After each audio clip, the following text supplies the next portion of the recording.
ஒரு கதை எப்போ சொல்லணும்னு அந்த கதை தாண்டா முடிவு பண்ணும்.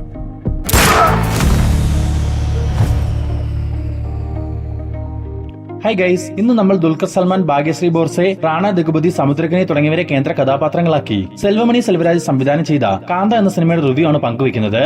ആദ്യം നമുക്ക് സിനിമയുടെ കഥയെപ്പറ്റി നോക്കാം. 1950കളിൽ ചെന്നൈയിലെ മോഡേൺ സ്റ്റുഡിയോ എന്ന സിനിമാ വ്യവസായ ശാഖയിലെ പ്രധാനിയായ സമുദ്രകനി അവതരിപ്പിക്കുന്ന ഡയറക്ടർ അയ്യ എന്ന കഥാപാത്രം കഥ സിനിമയാക്കാൻ പ്ലാൻ ചെയ്യുന്നു.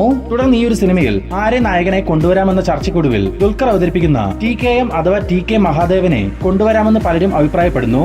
എന്നാൽ ഈ പറഞ്ഞ അയ്യ എന്ന സംവിധായകനും ദുൽഖറിന്റെ കഥാപാത്രമായ TK മഹാദേവനുമിടയിൽ ഇതിനു മുമ്പ് തന്നെ ചില പ്രശ്നങ്ങൾ ഉണ്ടായത് മൂലം അവർ തമ്മിൽ വലിയൊരു ശത്രുത തന്നെ നിലനിൽക്കുന്നുണ്ട്.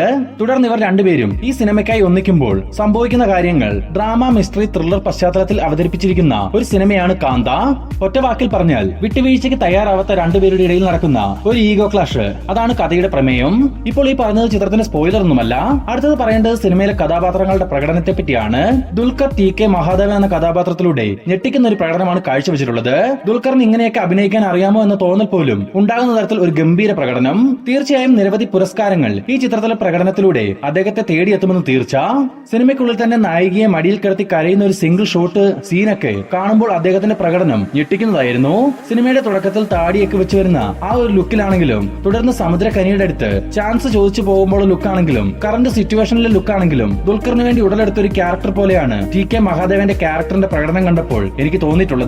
ദുൽഖർ കഴിഞ്ഞാൽ പ്രകടനത്തിൽ മികച്ചു നിൽക്കുന്ന മറ്റൊരു ക്യാരക്ടർ സമുദ്രകനി അവതരിപ്പിച്ചിരിക്കുന്ന അയ്യ എന്ന കഥാപാത്രമാണ്. ദുൽഖർ പിടിച്ചിരിക്കുന്ന അതേ മീറ്ററിൽ പിടിച്ചു നിൽക്കുന്ന ഒരു ഗംഭീര പ്രകടനം. അത് പഴയ കാലത്ത് അവർ ഒരുമിച്ച് നിൽക്കുമ്പോഴാണെങ്കിലും പിന്നീട് ഈഗോ ക്ലാഷ് ആരംഭിച്ചതിന് ശേഷമാണെങ്കിലും മത്സരിച്ച് അഭിനയിച്ചിരിക്കുന്ന ഒരു പ്രകടനം എന്ന് തന്നെ ഇതിനെ പറയാൻ സാധിക്കും.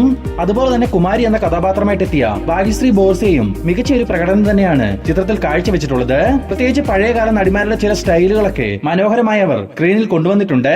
ഇവരെ കൂടാതെ ഗായത്രി, നിഴൽ രവി, രവീന്ദ്ര വിജയ് എന്നിങ്ങനെ വന്നവരെല്ലാം തന്നെ മികച്ച പ്രകടനമാണ് ചിത്രത്തിൽ കാഴ്ചവെച്ചിട്ടുള്ളത്. തുടർന്ന് കാന്തയുടെ കഥ ടേൺ ചെയ്യുന്ന ഒരു മൊമെന്റ് എത്തുമ്പോഴാണ് റാണ ദഗുപതിയുടെ ക്യാരക്ടറിന്റെ എൻട്രി. ഒരു പോലീസ് ഇൻസ്പെക്ടറുടെ വേഷത്തിൽ നല്ല വൈബായ ഒരു ഗ്രേ ഷെയ്ഡ് ക്യാരക്ടറായിട്ടാണ് റാണ എത്തുന്നത്. അദ്ദേഹത്തിന്റെ എൻട്രിയോടെ കുറച്ച് തമാശകളൊക്കെ സിനിമയ്ക്കുള്ളിൽ ഉണ്ടായത് വളരെ മനോഹരമായിരുന്നു.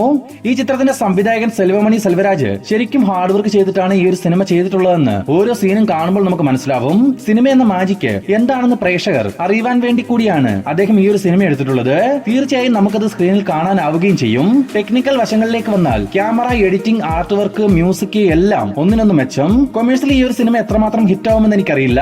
എന്നാൽ നിങ്ങൾ സിനിമയെ ഇഷ്ടപ്പെടുന്നവരാണെങ്കിൽ ഒരിക്കലും കാന്ത നിങ്ങൾക്ക് നിരാശയാവില്ലെന്ന് ഞാൻ ഉറപ്പു തരാം. ഈ സിനിമ കണ്ടിട്ടുള്ളവരുണ്ടെങ്കിൽ അഭിപ്രായങ്ങൾ കമന്റ് ബോക്സിൽ അറിയിക്കുക.